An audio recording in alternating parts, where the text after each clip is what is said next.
Good morning, everyone. Welcome back to the Spirit of Liberty broadcast. We appreciate you joining us this morning. This is going to be an epic conversation. I guarantee you you're going to enjoy this, and we do appreciate you listening to us. I need to start off by apologizing for last week for the call-in show.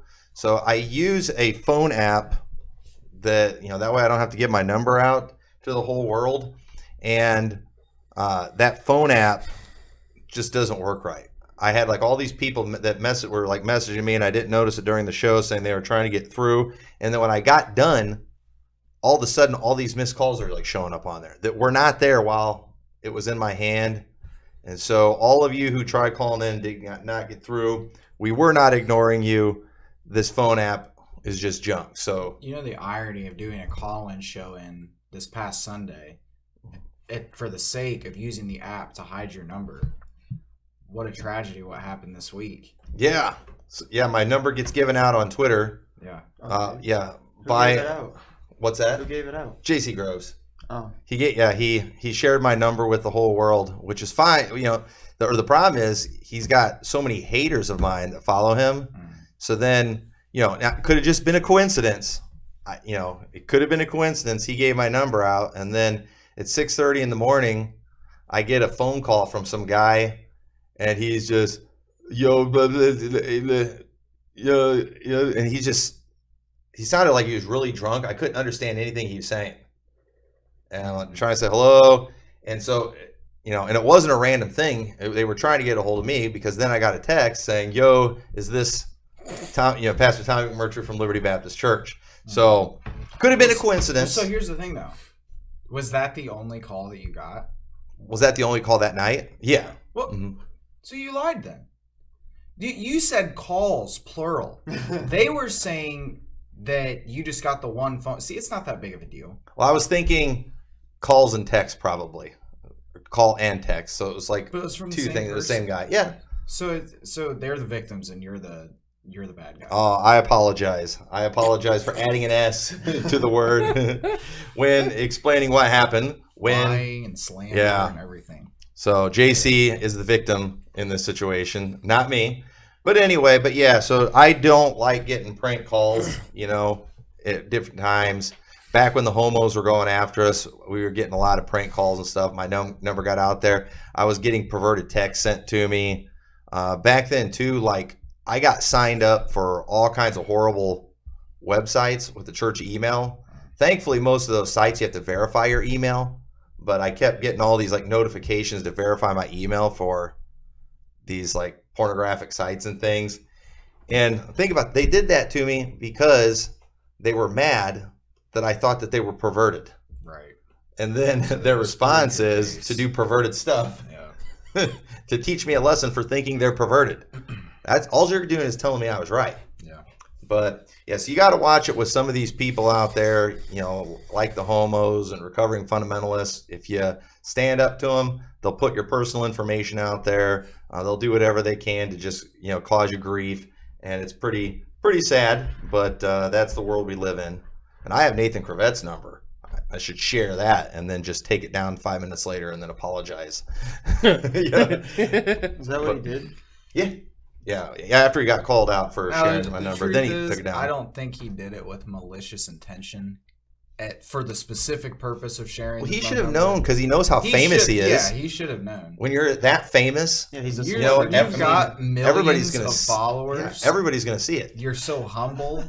You're one of the most popular. Yeah, I mean, he's in the group of the most 3 popular guys on the face of the earth. Right. They keep on landing these big names. Eventually, one of these days, there's not going to be any bigger names to lander, and then everyone's just going to be trying to get on their show, like us. Right. Who are just lame. No one listens to our podcast. We don't have any followers. We don't have any subscribers on our YouTube channel, and we have nothing better to do than to just try to suck up to these guys and get on their show so that we can get more famous by taking some of their followers, which hate our guts. We're so lame, we can't even get people like them to acknowledge us and talk about us. Yeah. Oh, wait a minute. They can't stop. Don't mean to touch on anybody's ego, but I don't really recognize the name JC Groves. You don't know who JC Groves is? No. Have you been hiding under a rock? Do you not know how famous this guy is? Well, that's the thing. That's the thing about internet world. is it's real easy, once you get some kind of following to start getting the attitude that you're famous. Especially when all of your followers are anonymous accounts that are cowards and Yeah. scared to show their face. And I'm sorry, and I had somebody the other day use the term to me, YouTube celebrity pastor, and they didn't mean it in like a derogatory way. And I'm like, I'm sorry, you're not a celebrity until you like can't go out in public without people like recognizing You you. only got And like 5,000 subscribers. That's not. Yeah, That's yeah. not even close. Dude, there's video gamers. Even a million's not that impressive Yeah. anymore. Yeah. You say that like you have 1 million subscribers. No, I'm just saying there's like 12-year-old kids with like. Yeah, my boys are always telling me about like these 12-year-old video gamers that have millions of subscribers and make more money than I do. I think it was like a 7-year-old from Japan made like well over $1 million as a 7-year-old playing video games. There's memes about that. It shows a Yeah. guy just putting on clown makeup, says me getting ready for work in the morning, while there's a kid out there who's making millions playing games. Yeah, yeah. So I'm sorry, any preacher that starts thinking they're like famous or some kind of celebrity because they're like in the thousands of subscribers, or you've got even 1 million downloads on your podcast, I'm sorry, you're still not famous. Okay, you're still not a celebrity.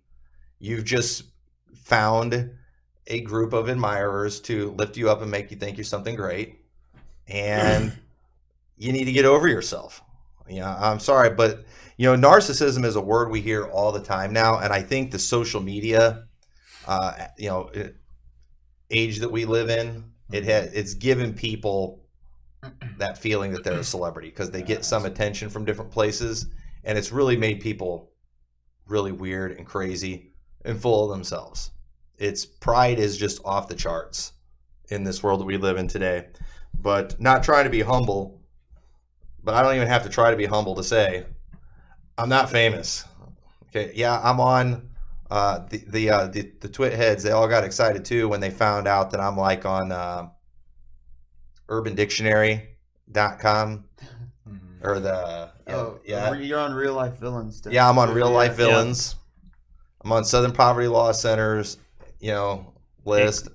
I'm on a lot of lists, but it's like you don't have to do hardly anything to get that kind of fame, for lack of a better term, anymore. You don't have to do hardly anything. I don't deserve any of that.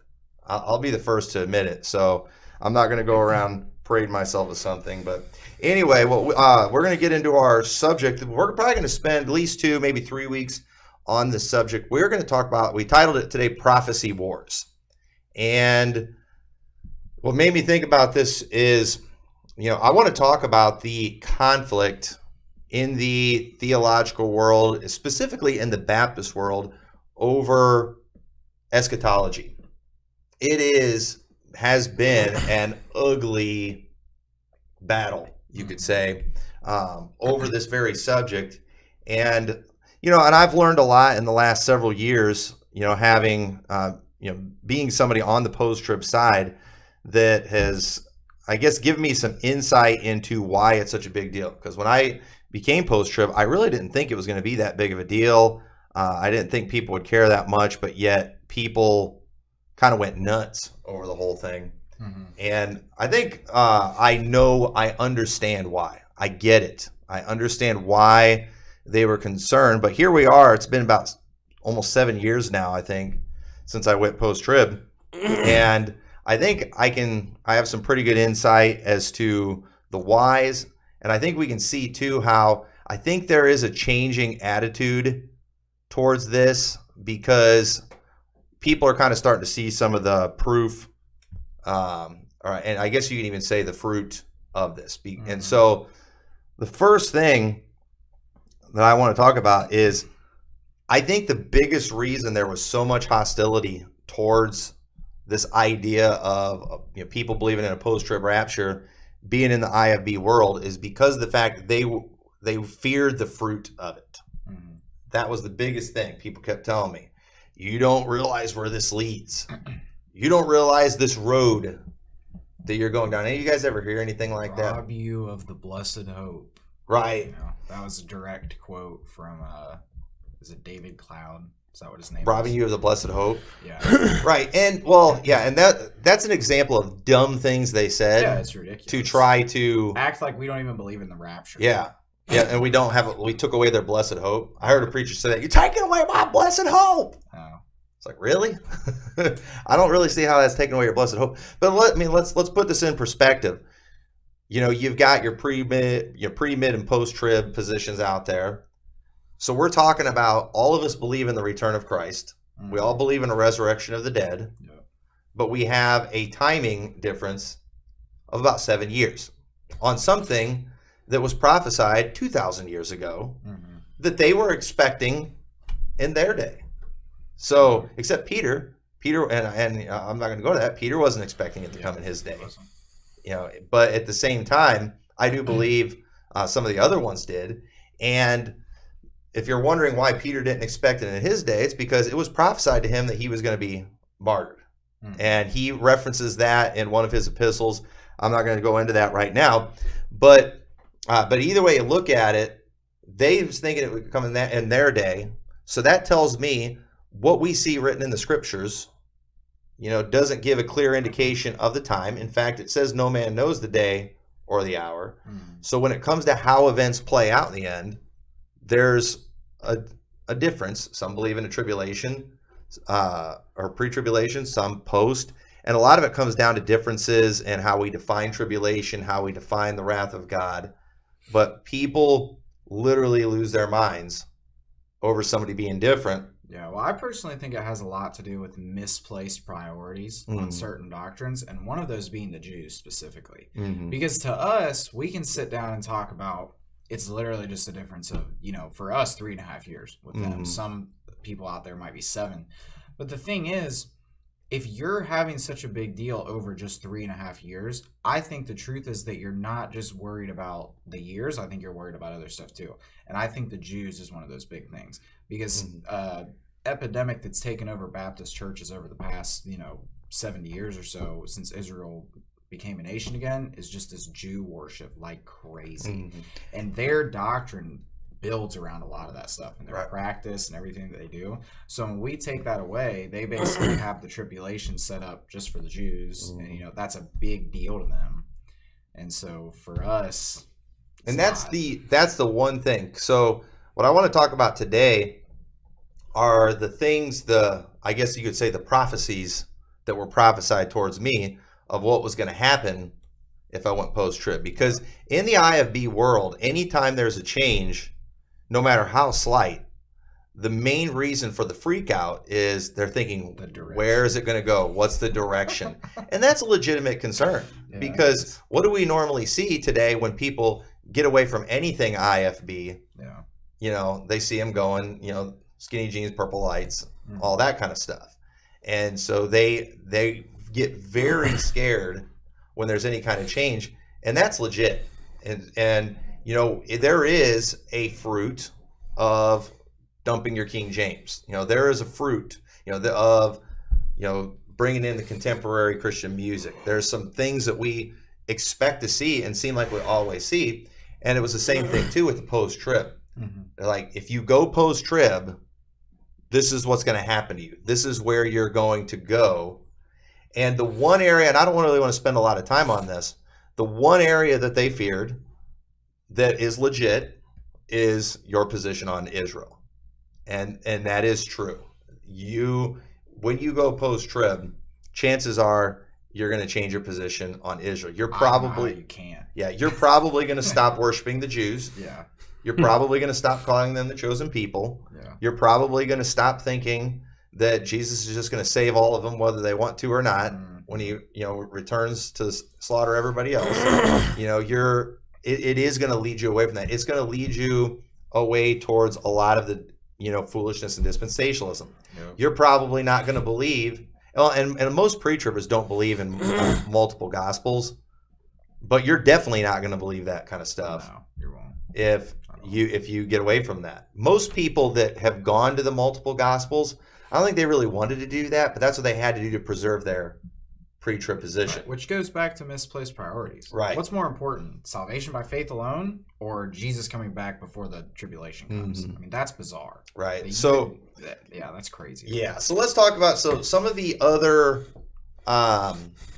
fruit that I was prophesied was going to come is just that if you go post-trib, you're going to basically quit being Baptist.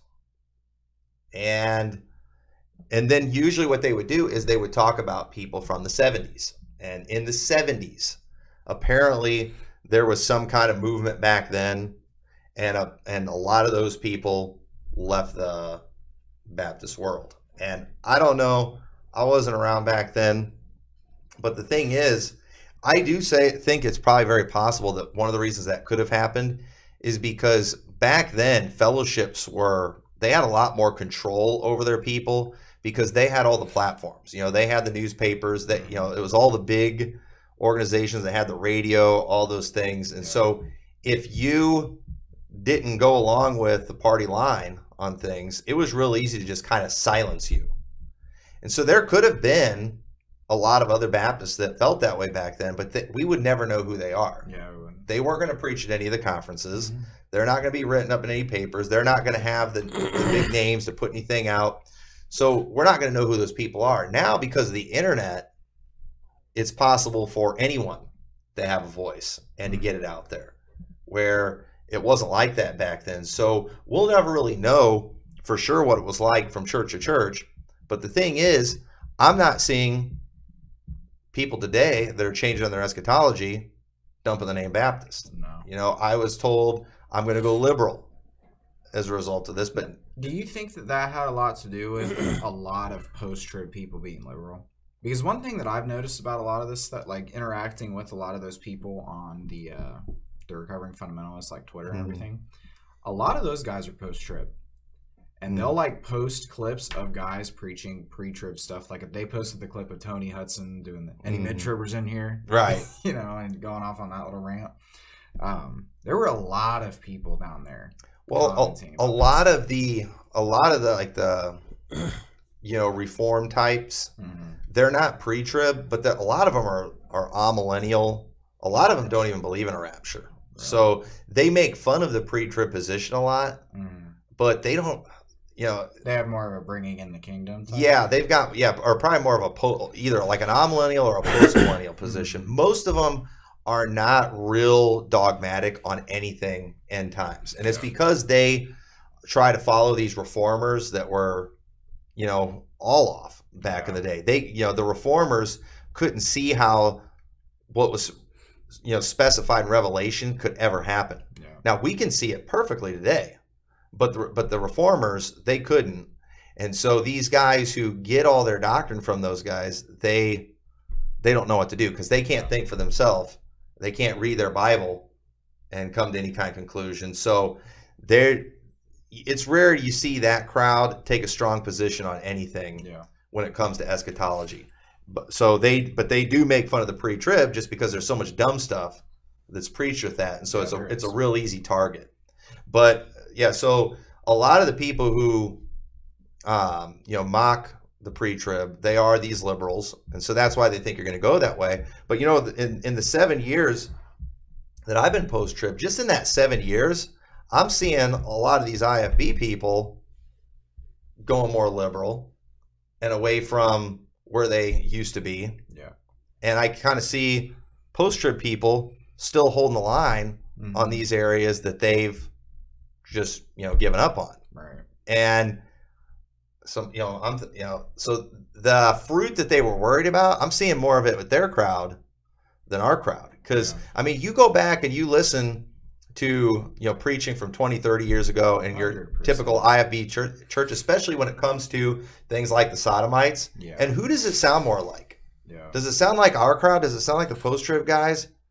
Or does it sound like, you know, the pre-trib guys today? They're all going soft on this stuff, and we're great big jerks anytime we say the things that the previous generation said all the time. Also that literally everybody's thinking. Yes. You know, we don't say anything wild about the Sodomites or some other preacher that nobody else is thinking in their head already. They just don't actually have the guts to say it. Yeah, we just we just lay it out there. Yeah. And you get offended, I apologize. I'm sorry you got offended. And you know what? Most of the time I'm not really sorry. I think it's kind of funny, but it is, so. I like watching adults have meltdowns. Right. It is. Yeah. And I see it happen all the time. Temper tantrums with adults. This is what happens with that generation that get spanked for throwing the fit in the store. They're all online having meltdowns every day. Yeah. But the other thing too this was a common thing is they said too, one of the reasons we're going to go liberal and all this is because since we're not expecting Jesus to come back today, we're just going to live however we want to live. Mm-hmm. But here's what's dumb about that. I could use that same argument, and a lot of people do, to debunk once saved, always saved. Because, well, if I believed I could just get saved and never lose my salvation, well, I just get saved and live however I want. Mm-hmm. But wait a minute. It's the goodness of God that leads you to repentance. Yeah. When you realize just how good God is and that he saved us, he gave us salvation for free, we can't lose it, that doesn't make me want to sin. That makes me not want to sin. And now I'm doing God's will out of love instead of out of fear or obligation. That actually provides an opportunity to have a real relationship with God. And so the thing is, me realizing that we are going to, if we live till that time, are going to face some really terrible things. It doesn't make me want to sin. It makes me want to get even closer to God. And from what I've seen in my experience, people who are post-trib, they don't seem like they're getting more liberal. No, not at all. In fact, they preach as hard, in fact, probably harder than most people against sin. It hasn't made me live a less holy life. I think it's made me live a more holy life because it's like, if I can't handle things now while things are good, what am I going to do when it gets really bad? Well, it gives you a lot more of a perspective, too, on, the stuff happening around us. Like, I laugh kind of looking back at previous churches I've attended years ago at, like, just the slightest little thing would happen in the political landscape, and they'd just be like, can't be much longer now. Like the littlest tiny bit of persecution would happen, and sometimes I wouldn't even consider it persecution, like maybe just a bill got overturned or something, or it wasn't bad, or something bad happened politically and people acting like the world's ending. It's like I couldn't imagine beating one of these churches in 2020. Oh man. Like they'd just be sitting back like, how much longer, Lord? How much worse does it have to get? We've seen that happen. We've seen the church completely go through tribulation, and they, at the very first sight of it, they stopped. Mm-hmm. Yeah. And not everybody did. No, not everybody. That's one thing too. That was just the one leading a charge. Yeah. Yeah, there's definitely examples like you're talking about. I have no clue what a piece of paper will do. Yeah, there's some powerful people. Wait till they see the guillotines. But one thing I'll say too that 2020 has done for me, because I think though more and more people are seeing that people going post-trib is not doing a lot of the things that we thought it was going to do. Doing any of them. Yeah, because a lot of these old timers too, they watch people from more of our camp and our stripe, and they see us holding the lines on things that most of our generation is not holding the line on, and so they're seeing that, hey, this might not be as bad as we thought. And I'll say too, one thing 2020 taught me is that one of my biggest concerns is like, we got to get all these pre-tribbers on board, because they're all in a state of sleep and slumber. They're not, they're expecting sunshine and roses, and one day while they're running through a sunny prairie of flowers, all of a sudden they're just going to get raptured up.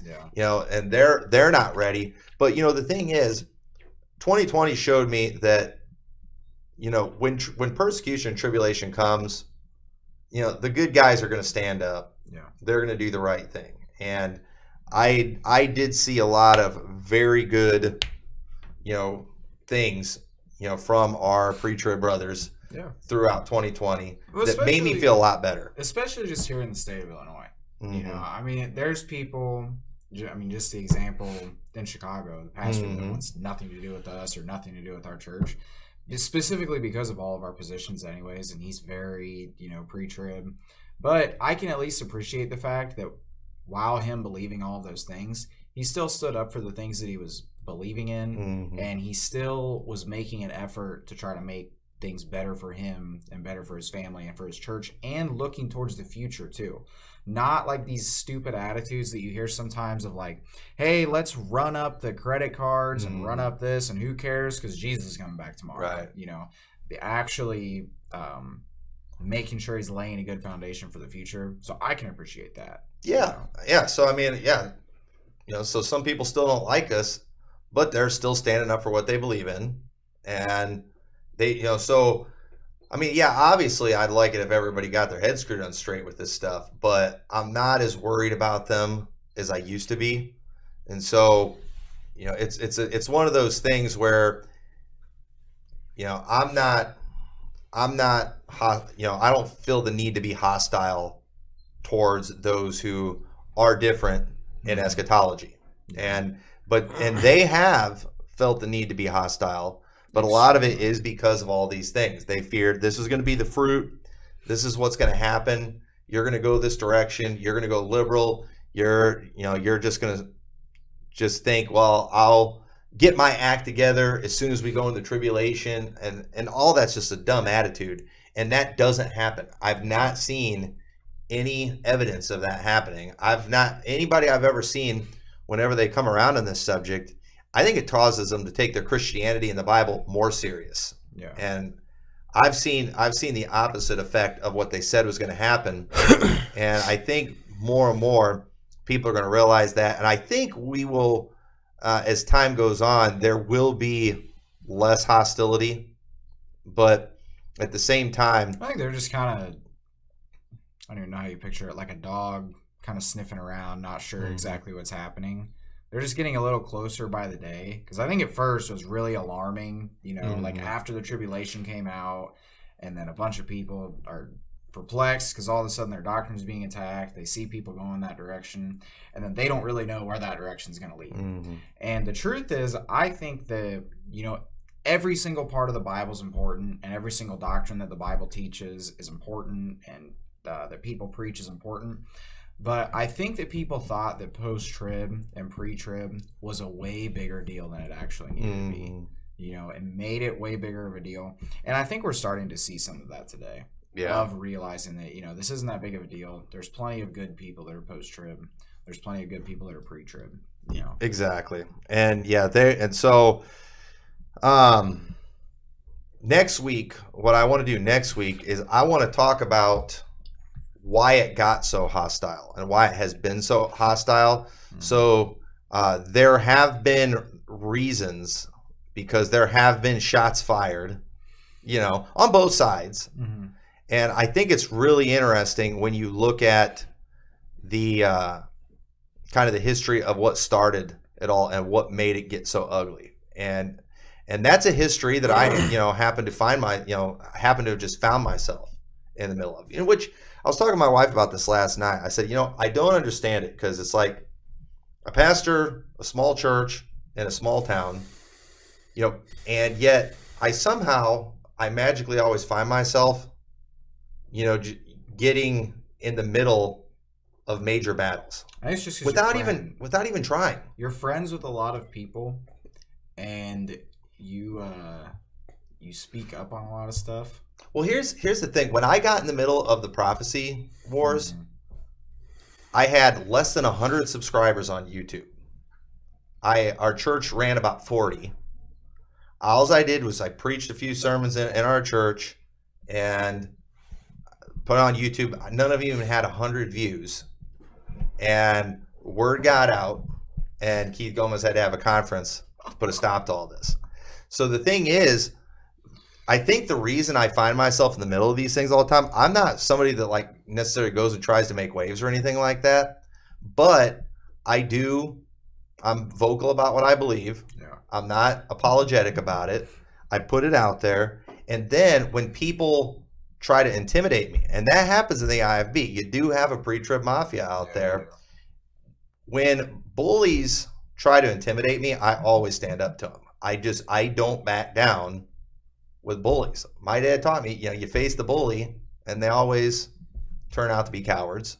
And that's what I do. When people get in my face, I get right back in their face. And so, I mean, that's pretty much all I did. You know, I was told multiple times to go to this conference, and I said, okay. I went to the conference. I was polite, and I just held my ground. You know, I talked to big names face to face, and literally they ran away. They threw a temper tantrum and ran away. And it's the same thing too. It's like, how in the world did, again, I don't think I'm famous. How did I get named at Idea Day?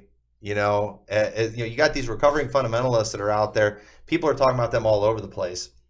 And yet I'm one of the few people that gets named at this thing. And I'm thinking named a lot of weird people. Did that make sense? Yeah. Yeah. Well, here's actually, it did make sense. Everybody they named. Yeah, I might. Yeah, I'll say something about that. No, everybody they named, it did make sense. But here's the difference. All I do is I just stand up to these people. Mm-hmm. You know, IFB Sermons shares my, clips and things like that. I'm supposed to get scared and like back down and apologize. I like it when they share stuff. But it's like, I wish he hadn't blocked me so I could keep liking and retweeting. Yeah. The stuff he shared, because I don't like sharing too much of that stuff of my own, because it looks like I'm bragging on myself. Yeah. But if they want to share it, I can like and retweet it and not look like I'm arrogant. Yeah. So, but most guys just start apologizing. I mean, I just saw another preacher that one of these recovering guys got him apologizing practically for taking a stand against alcohol. Yeah. I'm thinking, why are you apologizing to these people? You're right. Yeah. You're right. I think a lot of them just aren't confident in what they actually They're not confident in what they believe. I saw that. And it's just like, can you please not be so scared of these people? Mm. But they're so scared of having the accusations and labels and things put on them. Just, you're not going to stop people from misrepresenting. You're not going to be able to stop people from, attaching false labels on you. But you know what you can do? You can stand up for what you believe. Yeah. And when they try to intimidate you, you get in your face, you get right back in their face. Yeah. And you say, this is how it is.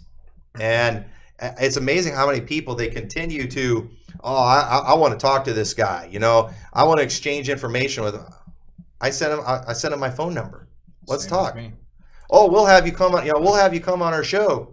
Talk. Okay. Let me know when. I'll be coming. And they back down. Every time. Did that guy ever message you back? No, he never messaged me back. Same with me. I sent him a private message with my phone number. I responded publicly. Look forward to talking. I was going to be nice to him. Yeah. I was going to be nice. Yeah. Hey, if he's got something he wants to know, I'll tell him. I'm not afraid of people. Yeah, I don't back down on anyone, because I don't get involved in fights unless I know I'm right. Mm. And when you know you're right, always right. I'm not always right. That's why there's some things I don't get involved in.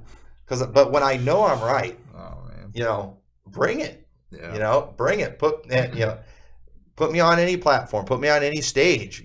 Bring whoever you want. Mm-hmm. I know I'm right on this. And truth doesn't fear a challenge. Exactly. And so, but anyway, next week we'll talk about some of the specifics of what made it get so ugly. But let me say too, all those people that got named. And I know some of those guys. I've talked to some of those guys. The reason that we have found ourselves like the poster people for the IFB that's against them is we have, and I'll speak for myself. I don't want to speak for anybody else. Mm-hmm. But I had a genuine curiosity with these guys when they came out, because they were calling out some stuff that was legit. Yeah. And I cheer on anyone that's doing that.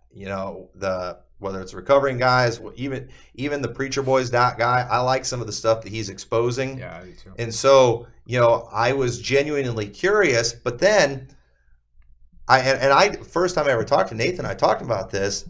I agree with a lot of things you guys are pointing out. I just don't agree with your response to it. I think these guys I think a lot of people who end up going liberal, I think they just blame the legitimate problems in the IFB for wanting to go carnal, pretty much. And they start associating standards and a lot of things that are good with the IFB, to all the negative stuff too. Yeah. And so the thing is, you can be against all that legitimate stuff that they talk about, and not be a trendy. Yeah. It's very possible to do that. And so, there's people like me out there. Yeah. I'll stand there and I'll cheer these guys on when they're calling out stuff that's legit. Yeah. But then when they start promoting the drinking and just all the carnality and lasciviousness, Yeah. I'm calling that out too. Exactly. And I think a lot of these guys that they named, it was the same thing. Yeah, I agree with that. They're against a lot of the junk that's going on in the IFB. And so there's like a part of them that supports these guys when they're calling that stuff out.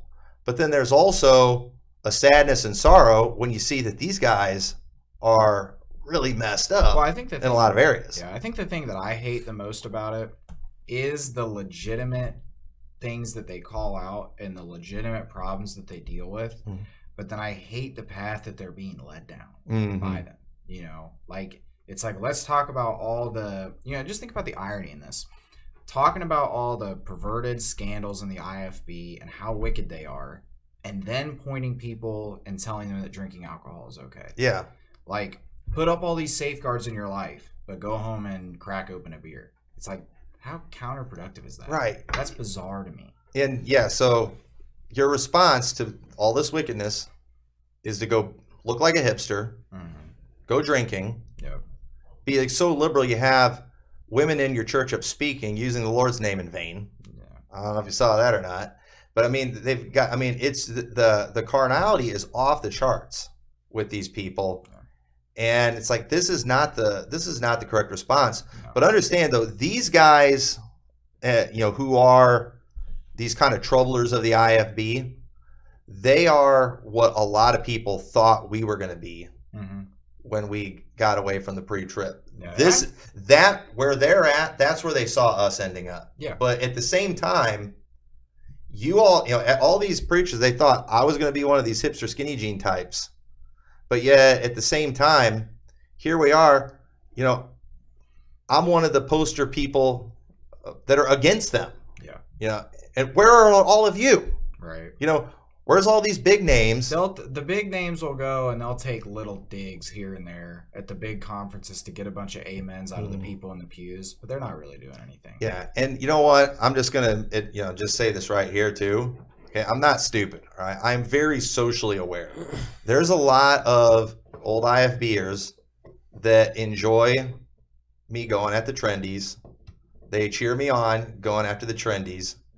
But at the same time, they throw me under the bus in a heartbeat. You're an expendable. I am an expendable. We've had this discussion before. Yep. They are the Jews. We are the lewd fellows of the baser sort. That's right. They have people that they don't like. They have stirred us up and have sent them after them. And if we get burned, they're still in the clear. Yeah, well, that's that, Tommy. He's an extremist. He's a wacko. Yeah, he's a wacko. Yeah. He's too mean to the homos. He's wrong on eschatology. Yeah. So yeah, I listen. I'm not stupid, folks. Yeah. If there's any appearance of anybody from the IFB liking me, it's just I'm an expendable. I'm doing their dirty work for them. I'm not stupid. Okay. Fellows of the baser. And you know what? That's fine. My feelings aren't hurt, but I get it. It's so funny too. Nathan Cravat. Every time somebody's starts agreeing with me, whenever there's some kind of argument going on, he immediately gets on. Did you know Tommy says homophobic slurs? I won't say. I don't want to get a strike right now. Did you know Tommy believes this? And you watch these guys too. Yeah. They all. I don't agree with it. And then they immediately back down and they quit fighting with these guys on alcohol or whatever. And then they rather start fighting with me. Yeah. It's just they get scared. It's like, guys, don't be scared. And all right. Segue that back into the whole prophecy thing. You tell someone that you're post-trib, what's one of the first things that they say? Oh, you're just an Andersonite. Mm-hmm. The only reason you believe that stuff is because Pastor Anderson believes that stuff. And which is crazy. That will come into next week's conversation. Yeah. When we kind of talk about the history and why it has been ugly. Yeah. And there's real legitimate reasons for it. And we're going to talk about that. I think that will be very interesting. But we're running out of time. We still have to do our preaching clip of the week. So we'll end it today with our preaching clip of the week. And I have to give an additional disclaimer for this preaching clip of the week because I don't endorse this preacher. I enjoyed this clip. I've enjoyed many clips of this guy. He preaches some good stuff, but man, I'm sorry, folks. These camp meeting types, they sometimes just say some really dumb stuff. I don't know if they really mean it. I don't know if they really believe it. I don't know if they just get caught up in the moment and just start saying, imagine if all of us just said every dumb thing that comes through our mind. We would probably say some heresy sometimes. Like these people out there that say that chicken nuggets and boneless wings are the same thing. That's insane. That's stupid. Yeah. Wait, what? Chicken nuggets and boneless wings are the same. Wait, no. That's, wait a minute. No, I thought. Yeah, you need to take a moment. Wait, I messed that up. No. I was going to call you out on it if nobody else did. No, I'm sorry. I misunderstood that statement. No, that is right. Oddball here. All right, you shouldn't have got us going on that one. No, you're wrong there. We can continue on next week's broadcast. But anyway, yeah. So the thing is, I like to give people a lot of grace, and from some of the things I've heard, I have to give them a lot of grace. So I just say all that, so I don't get exposed sharing this clip. But we share clips, that if we like the clip, we don't look in the history all the time. I just happen to know some in this case. But these are the ones people send in, and if we enjoy it, we share it. And so we're going to close it out this week on our preaching clip of the week. This is Evangelist Dean McNeese. I couldn't figure out what church he's out of or where he's from. It's definitely south of the Mason-Dixon line. There's no doubt about that. But he's a evangelist, pretty well known in the camp meeting world, and he doesn't like trendies. So obviously we're going to give him an opportunity to speak on our program. And so let's close it out. But we thank you all for watching, and let's watch this clip of Evangelist Dean McNeese. The preacher featured on this clip is not necessarily endorsed by Pastor McMurtry or the Spirit of Liberty broadcast, nor does the preacher being featured necessarily endorse this broadcast or Pastor McMurtry. The makers of the Spirit of Liberty broadcast just heard this clip and thought, "That's good preaching." I'm going to say something here because I feel like I'm going to say something here. You do not have the best translation for the English-speaking people. What you have in your hand, if you got the King James Bible, you've got the Word of God that He gave to the world to get her through the last days. You take all your little liberal professors, your little silly Bible seminarian sissies, their little limp wrist, whitened teeth, curly hair. Ain't no wonder they're all going Joel Osteenish on us. They don't even believe the Bible. You do not have the best translation for the English-speaking people. You have the Word of God that's given to the world in the last days. There's a roadway system that led out of Rome because the gospel, I'm feeling better than an afternoon service all of a sudden. All roads led to Rome because Paul had to come out of them to tell the whole world that the Son of God died for them. And God knew in these last hours English would be the official language of the world. I've been on 5 continents and several countries, and there's English subtitles in every city I've been in, and everybody under the age 30 is learning English. So I'm going to say it again for your little liberal seminarian outfit y'all been running around with in your little skinny jean, half contemporary, little effeminate, bossy, heifer, dope addict, bunch of glue-sniffing generation homosexuals. I'm going to say it again to you. You ain't got the best translation for the... You got that from a professor that don't even believe the Word of God. God gave the world a Bible, and God still calls men to preach a gospel. Got that little contemporary, charismatic, effeminate spirit on you. Women get masculine, men get feminine. Everybody gets an NIV, gets an ESV, gets too many followers on Facebook, your little social media full of hell outfit.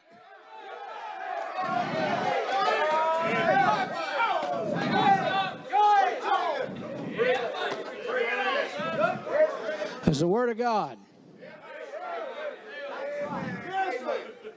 It's the Word of God. I should have got a little power nap before I got up here. That's good preaching.